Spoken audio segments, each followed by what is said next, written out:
इस समय सरसराहट है और सनसनी है।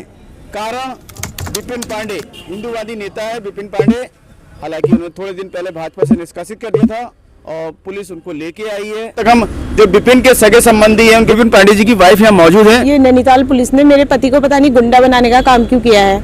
बेफालतू में आए दिन दंगे फसाद होते हैं हल्द्वानी में, लेकिन नाम सिर्फ मेरे पति का ही आता है, विपिन पांडे। विपिन पांडे सबसे आगे। अभी 3-4 महीने पहले ही एक मुकदमा हुआ था, उसमें कोई एविडेंस नहीं था, कोई प्रूफ नहीं था, उसके बाद भी इन्होंने फर्जी मुकदमा करा था। और आज भी यही है, कितनी धाराएं उन पे लगी हैं और बेफालतू में उन पे अंदर कर दिया है। बिल्कुल ज्यादती करी है क्योंकि उनके पास कोई एविडेंस नहीं है, कोई प्रूफ नहीं है, लेकिन फिर भी उनको अंदर कर दिया है। क्या कह के लाए हमने?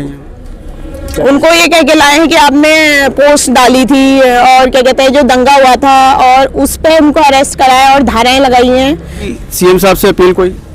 मैं सीएम साहब से यही कहना चाहती हूँ कि उत्तराखंड को बचा लीजिए। उत्तराखंड पूरा बर्बाद हो चुका है।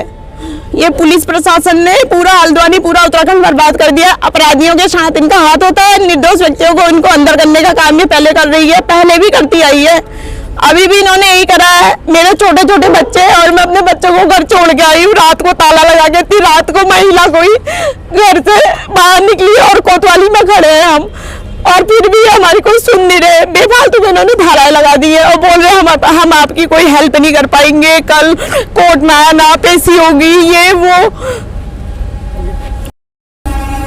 तो आपने देखा है कि विपिन पांडे जी की पत्नी रुआसी हो गई। लग रहा है कि उनके साथ अन्याय हुए हैं, जबकि वो जनता की आवाज उठाते हैं। तो फिलहाल आप देख रहे हैं कोतवाली हल्द्वानी से। वो विपिन भाई को क्यों लेके आए? उत्तर उजाला के पास एक गाय का कटा सिर मिला था, जिसमें कुछ हिंदुत्ववादियों ने धरना प्रदर्शन करा था, विरोध करा था।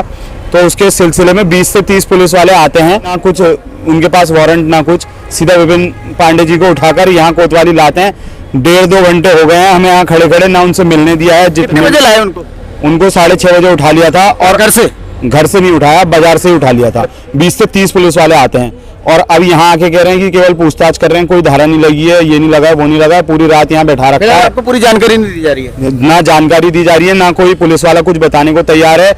और जितने हिंदू भाई आए थे उन सबको यहाँ से भगा दिया है, ये कह के कि अगर तुम यहाँ से नहीं जाते हो तो तुम्हें भी उनके साथ अंदर डाल दिया जाए। जो विपिन भाई को जो उठाया गया है, ऐसा मुझे लग रहा है कि जैसे विपिन भाई आतंकवादी हो, गैंगस्टर हो या बहुत बड़े क्रिमिनल हो, जिस हिसाब से उनको 6-7 पुलिस की गाड़ी आई और उनको उठा के ले गई। एक मुस्लिम व्यक्ति कहते बीजेपी को वोट नहीं देता होगा, बीजेपी को वोट कौन दे रहा? हम जैसे सनातनी। अगर विपिन पांडे हिंदुत्व की बात कर रहे थे, उसी को कहते हैं आप धर दबोच के कहते हैं, ऐसे आतंकवादी जैसे आतंकवादी उसको कहते हैं, थाने में तुम ले जा रहे हो। ऐसे तो मतलब ये एक हिंदू जो सनातनी है उनका तो उसका मोरल पूरा ऐसा कर दे रहे कि भैया आगे से वो कभी धरना प्रदर्शन में जाए ना।